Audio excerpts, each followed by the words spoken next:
America Meditating Blog Talk Radio Show. We collect wisdom, hear stories, and inspire each other. I'm Sister Jenna. Tune in live from Monday through Friday at 8 a.m.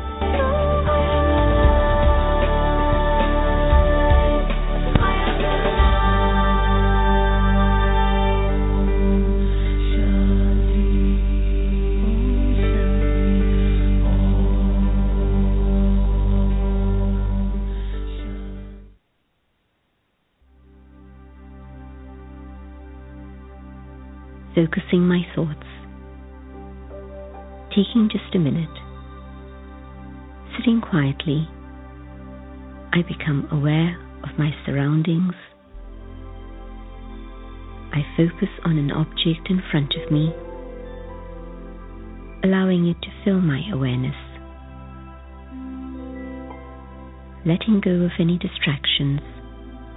I hold only the object in my awareness. Even if I'm distracted, I gently return my focus to the object. I identify one quality of that object. I focus on this.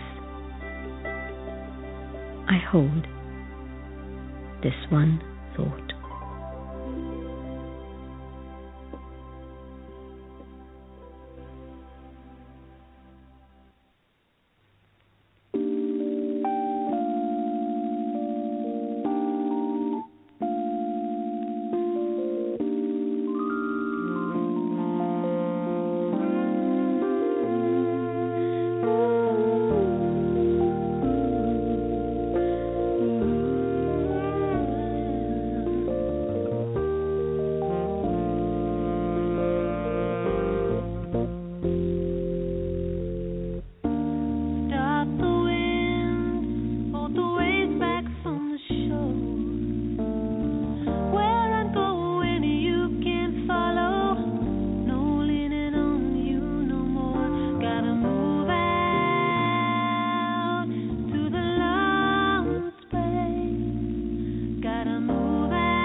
Hello and welcome to America Meditating Radio. I'm your host, Sister Jenna. We're broadcasting from the beautiful Meditation Museum in the nation's capital. And we just had a wonderful encounter with Sun Gazette here and just a wonderful exchange. You know, now I'm really beginning to experience more and more that even when the media comes out to feature stories on us, it's not about featuring a story. It's actually just about building a relationship with someone that you haven't seen in a long time. Stay tuned. We're going to have our wonderful friend, Reverend Carolyn Wilkins, on, who's an international speaker, a business consultant, and a whole lot more. And we're going to journey with her on her path and to see how much she has grown and encourage us to grow a little bit more. And before I get Reverend Carolyn on, why don't we do what we do best here on the American Meditating Radio, and that is to go into silence and to bring the awareness of our own beings to the forefront. So breathe in deeply, relax, and let's let it all go.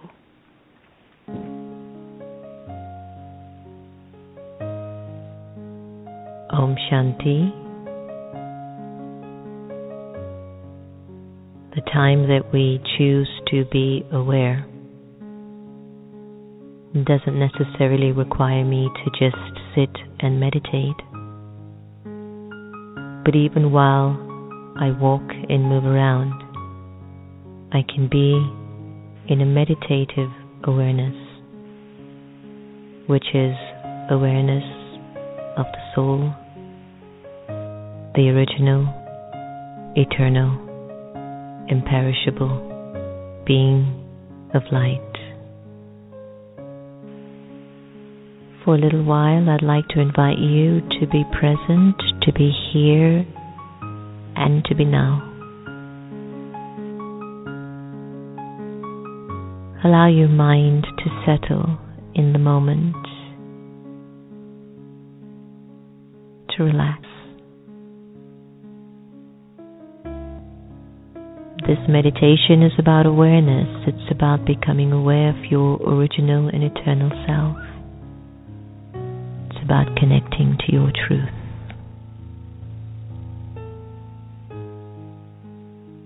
Let go of your name.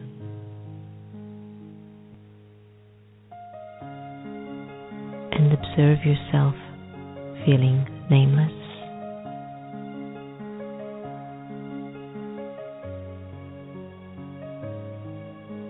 Let go of your gender, to discontinue thinking you're a man or a woman. Let it go and observe how you would feel walking around without a gender. Let go of the role that you play and let go of the titles that you own. Observe how you're feeling as you are gradually letting go.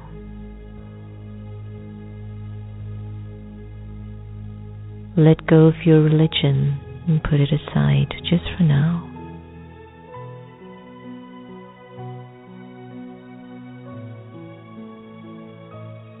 And let go of your nationality and even the language that you're accustomed to.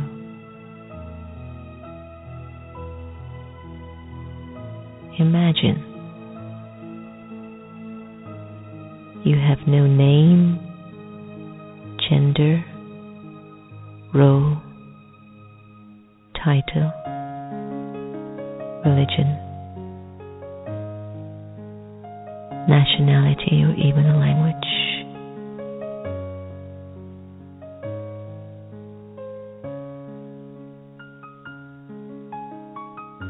Ask yourself,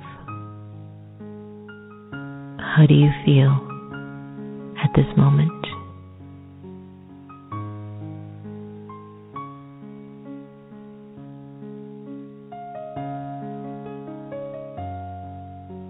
And in this feeling, who would think of you and who would you think of?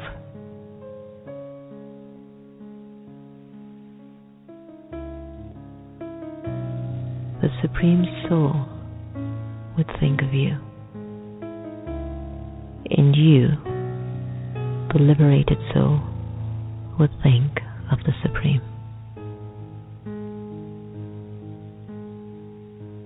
In this state of absolute freedom, I am truly who I am. A free, peaceful, pure, immortal,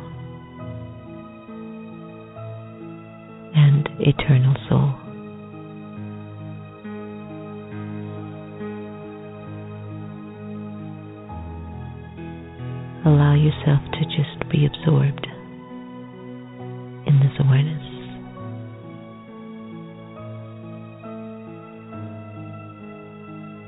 At this time.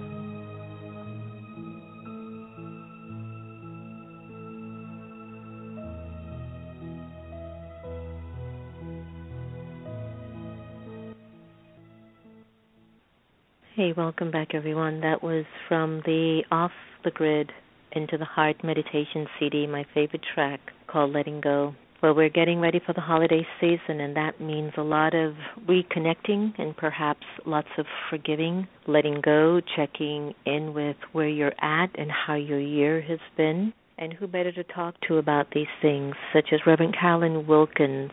Reverend Carolyn Wilkins is an international speaker, business consultant, and interfaith, intercultural activist in programs, locally and globally. She's a faculty instructor of Agape University and a core member of the Agape Leadership Council. And Carolyn is a staff minister of the Agape International Spiritual Center in California, where she serves as a director of their Global Works Ministry, managing philanthropic, interfaith, and intercultural humanitarian and educational programs so that peace could be brought to our humanity. But now for over 15 years, Reverend Carolyn has been speaking about and teaching inclusion all over the world. She's the executive producer of 2 internet radio shows, the producer of a meditation CD series, active in women's empowerment circles, and the author of an upcoming book entitled Peace, Hope and Happiness, A World of Possibilities. Reverend Carolyn recently served as the community manager for Oprah Winfrey's Belief team, along with Values Partnership, and we were happy to be brought on board as a result of Reverend Carolyn's love and faith in us, and so we had an incredible time. And today we'd like to welcome my very dear friend, Reverend Wilkins, on the air. Welcome. Thank you so much, Sister Jenna. I feel so welcome, and I love beginning with such a beautiful meditation. Oh, you're so sweet. Well, you know, we have been through quite an interesting journey in the last 6 or 7 months with O Network and Values Partnership and the collaboration of just a multitude of organizations and groups in this country. Just to share with our listeners a little bit about that journey, what was that like coming from your background and your exposure of religious, like traditional religions and non-traditional groups, and what did you find that was very common between all of us that was involved with this incredible movement of the Believe TV series that happened this year? Well, there are a couple of things that come to mind. It was a miraculous and beautiful journey to be a part of, to support, and to actually participate in. I came to the group to assist them in bringing people like yourself to the party who are what they call non-traditional members, because the organization already had wonderful relationships with traditional religious groups like the Baptist organization and the Methodist groups. But I've spent the last 35 years in more of a new thought, more open, universal outreach in the programs I've been involved in. And as a result, have met beautiful people like yourself and those I invited who were in more non-traditional environments.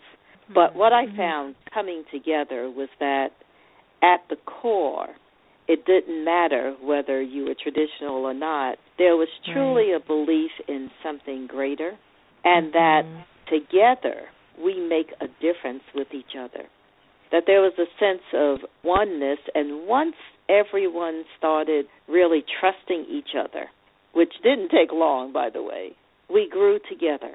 And we grew deeper together because we all started by watching the episodes, which were done so powerfully and beautifully.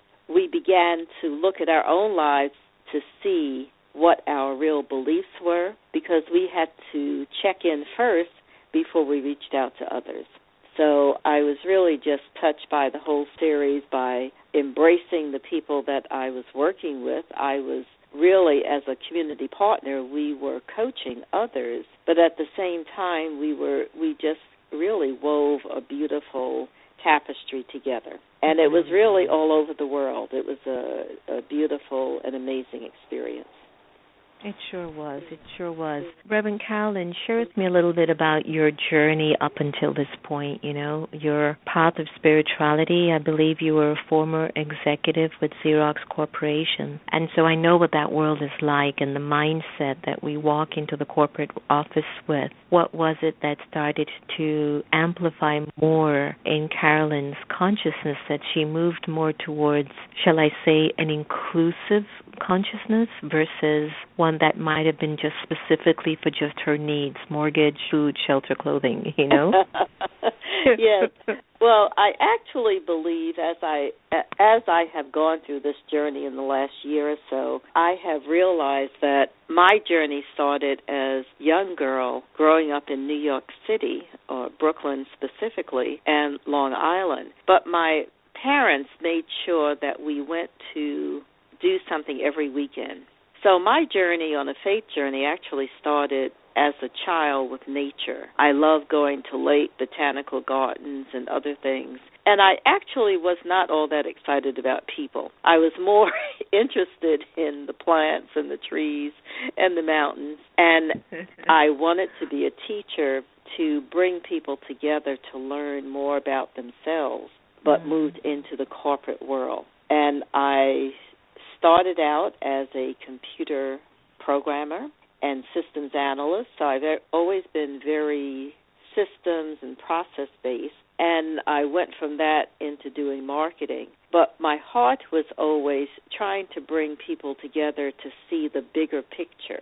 And where I wound up working was in strategy, operations, which does look at the bigger picture of what's going on and how you move through an organization or launch a product. So I always wound up being involved in things that worked very well for me and were more process-oriented, but my involvement in sales made me more people-oriented. So I brought both of those things together, and as I became more faith-based focused, I knew that it really grew out of the corporate world. There were a lot of broken heart in the corporate world, making lots of money, but separated from their families, focused only on what the goals and the expectations were for the week or the month. And when they didn't deliver what was being asked for, they were often demeaned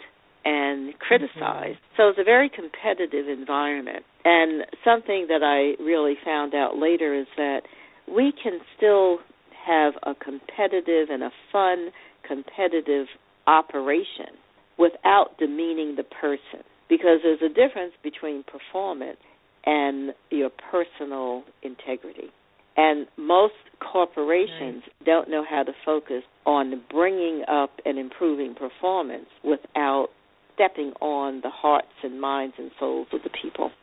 That's a good one. And I think that's where the spiritual void is in corporations, which, when I hear Google incorporating meditation with their staff and even OWN Network incorporating meditation, I think people are realizing you can't continue down that road and actually allow your life to even feel like it's alive if you don't bring something more well-intentional or just real into the story. Wonderful story. I see that a lot here in Washington, D.C., with corporations and government. There's really a deep call for an inner working, an inner communing for us to really be more complete. You serve as a director of the Global Works Ministry at Agape. I'd love to know more because, I love me my Agape friends. Yes, and I'd love for you to tell our friends about the work of the ministry and why has it become such an important tool for you right now? Why is it so important in Carolyn's life? Well, the Agape International Spiritual Center is under the direction of the founder, Michael Bernard Beckwith. We are celebrating 29 years, so lots of things have happened in that time frame. The Global Works Ministry is one that we reach out into the world in a humanitarian way. And some people may have been approached in different organizations and are familiar with the kind of missionary work that churches do, where they go and they want to convert people to their religion in order for them to receive the help. That is not what we do. We find people who are doing amazing work. Usually all of them are non-government organizations who are doing humanitarian work in the places that they live. And we find those people and support them in the work they're doing. And it's all over the world. It includes organizations like Savradeya and Dr. Ariadna, to the Ethereum Mission in Ghana, Accra, Ghana, the organizations in South Africa, in South America. We also do humanitarian aid when there is disaster relief. So we've given in Haiti as well as in Japan. So it's a really beautiful outreach of the community that comes from tithing. So when people share their funds with the church, there's a certain percentage that is used, and we use that to reach out to organizations. So in addition to financial support, we also help them with skill building for infrastructure, for community work, assisting them in how they may do fundraising. So that it's just out of my own personal joy of doing that I outreach to 30 to 40 organizations. That's a big job, Carolyn. I didn't know it was so expansive. That's incredible. That's incredible. Yes. Mm-hmm. It's not every day that there's, well, it is every day that something comes up, but I'm able to manage and monitor what I do because it's not a full-time position, but it's a full-heart position. It sure is. It sure is. Yes. Based on your experiences, okay, what changes have you seen as a result of all the interfaith activities that have taken place, let's say, over the past 10 years especially? And are we more connected? Are we more in community with each other based on our faith and belief systems? Is it getting better in your eyes? In my eyes, I see it getting better. I don't always see it getting better from the way the media covers it. But I have attended, I'm the president of the Culver City Interfaith Alliance, and we work together with quite a few faith-based organizations as well as community-based organizations. And I'm connected to ones in Los Angeles, Orange County. Those are all areas in California. And we come together, we have breakfast, we have dinners, we have other things. So the leadership is definitely outreaching to each other. And there are events that happen through the year where members of the community can come together. What I don't always see, however, are the organizations themselves getting together so that they get to understand each other. And quite honestly, this is one of the things I'm going to use the Belief Series for, which is to bring this kind of conversation into different organizations. Because if you don't have a conversation, you don't really investigate on a deeper level what it means to sit next to someone. Because you can be in community with someone who is Jewish and Muslim and sit there and be at a movie theater or at dinner. But if you don't have a conversation, you're still not necessarily moving forward in being accepting, understanding, and appreciative of the deep faith that people have, and allow them to be who they are and worship who they want. I like that. And I want us to sort of add to the conversation of the recent video that was released in Chicago, which I never watch these videos, Reverend Carolyn, yes, where that teenager was shot down. I even passed it on to a friend of ours, and she was like, I'm a light worker. I don't want to see any more of that. Yes. And for some reason, I wasn't quite sure why I was led to watch that, because I never do. But upon seeing that, it again continued to percolate my knowledge as to what on in the mind of a violent person. You have done a great deal of work in the area of nonviolence and forgiveness, and while many people are still looking for God and they're moving towards spirituality, why is there still this energy, this peacelessness that's in the world where officers, there's not even just one, can take out a gun and shoot an unarmed 16 or 17-year-old walking down the street? He might have been a little bad boy, but he didn't have a gun on him. So what's going on in the consciousness? What's your interpretation of that, and how can we attain peace at this time? I watched that this morning, and my husband and I actually had a debate about it this morning. The young man, I believe, did have a knife, which in the mind of the police officer gave him reason to take action. So when I looked at it, I was totally disturbed and saddened. But the young man wasn't coming toward the officer. The young man was just walking down the street. And for the officer to shoot him like 6 or 8 seconds after he came on the scene is unconscionable. And really what is underlying this, the sad thing, is the lack of humanity, I believe, in seeing certain people as being equal to you or human. And I think it's that deep, because there's still a divide in this country of what has happened with the slave experience. I think we see it with immigration and this foolish attempt by Trump to talk about building a wall between the United States and Mexico. And, no one whispers that part of this country was Mexico. I just my own history knows that, most of California was Mexico. So, how dare we talk about why are people coming into our country, when somebody else changed the borders. Carolyn, we're not even going to talk about Trump. That'll make no sense to me. It makes no sense, yes.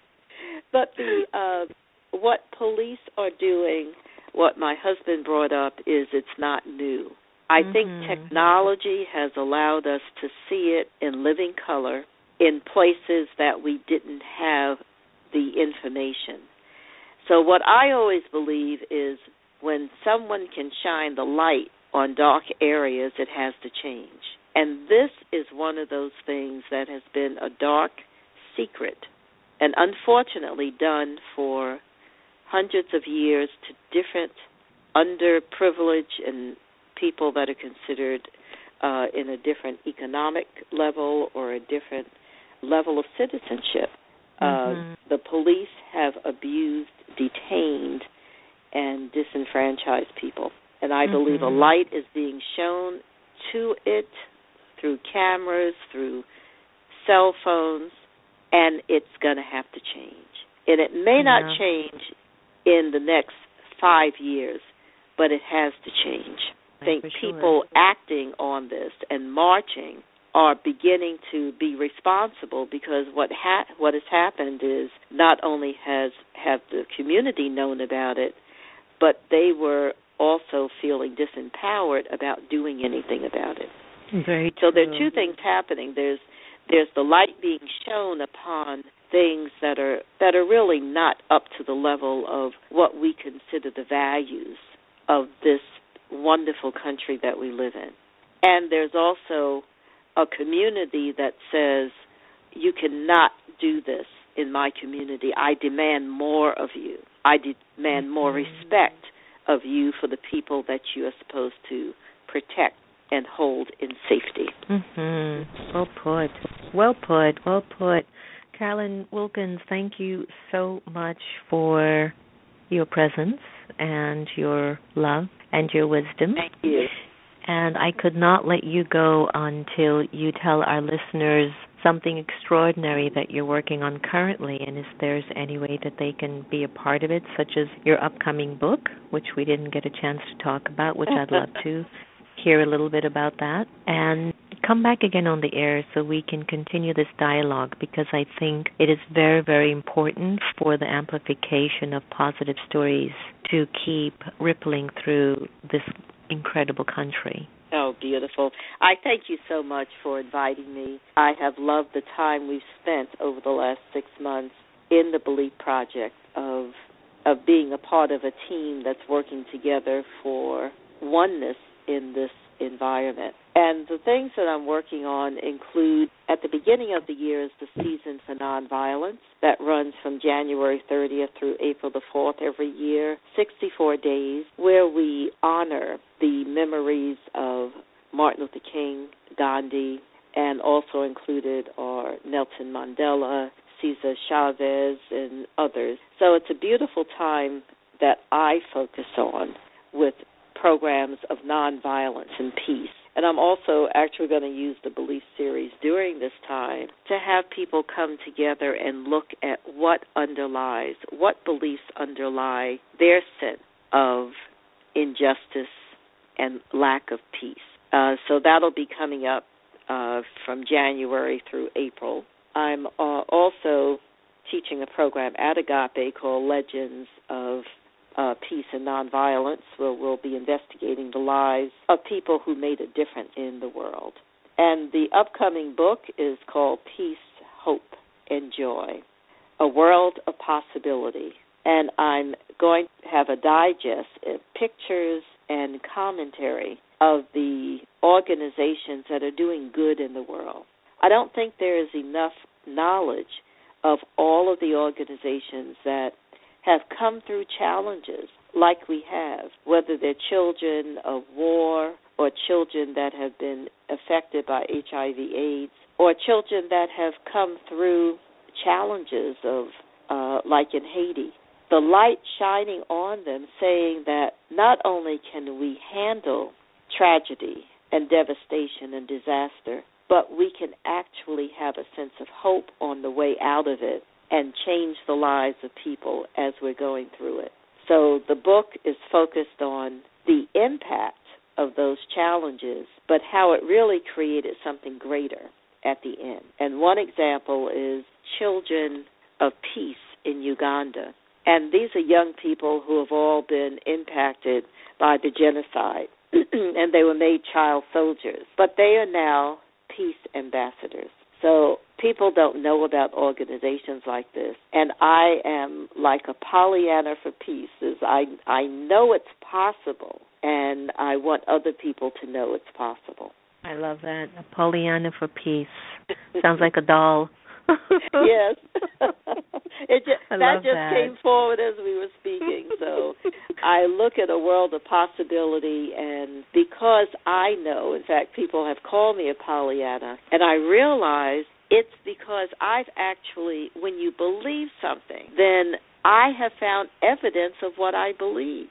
So I'm sharing what I believe and what I know is possible. It's not just an idea. It's already existing. Beautiful. Peace Beautiful. is possible. Yes. Oh, that's beautiful. Hey, leave us with a website that our listeners can get a hold of you. And I feel like your Pollyanna for peace is your life quote. But if you happen to have another one, feel free to leave that with us before we end the show. Okay. Thank you so much. The website is peacenet.com, peacenet.com, and it is working. There's a short-term glitch with it, but it'll be up tomorrow on Thanksgiving Day, and we're looking forward to having people come to peacenet.com. And my message is just know that whatever you see and dream from your heart is possible. Because if you believe it, and this is from someone else, you can achieve it. But I have seen it make a difference in the lives of children. And I encourage you to find a child and make a difference in their life by just telling them that they're here to make a difference.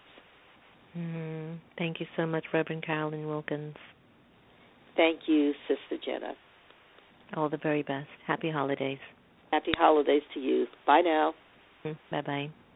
So are we ready to become Pollyannas for peace? I believe it's the time. I'm not quite sure how many more senseless acts of violence we have to witness until we put on our little Pollyanna hat of peace and say, that's enough. It's time for me to spread it because I know that it exists and peace lives in me anyway. So I need to be the Pollyanna of peace, spoken wisely by Reverend Carolyn Wilkins. For more information, please go to peacenet.com. It's going to be up on Thanksgiving Day, so please do what you do best, like how you take care of us here. Follow, enrich, contribute, offer thoughts and ideas, and continue to make this world a better place. Hope you've enjoyed my conversation today. I did. And as we move further into the holiday time, please remember no one will be able to take away your happiness unless you give them permission. And we are here to love each other the same. So let's continue to amplify that quality. We'll end today's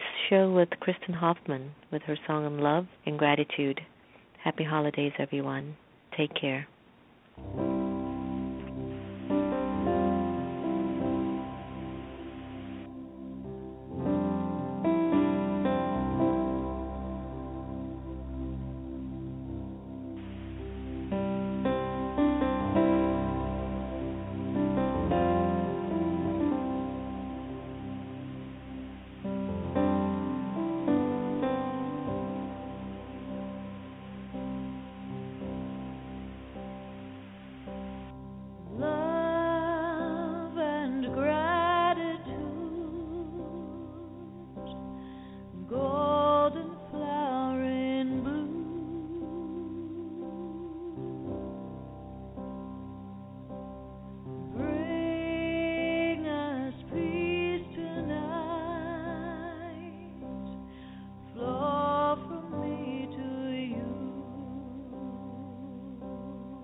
And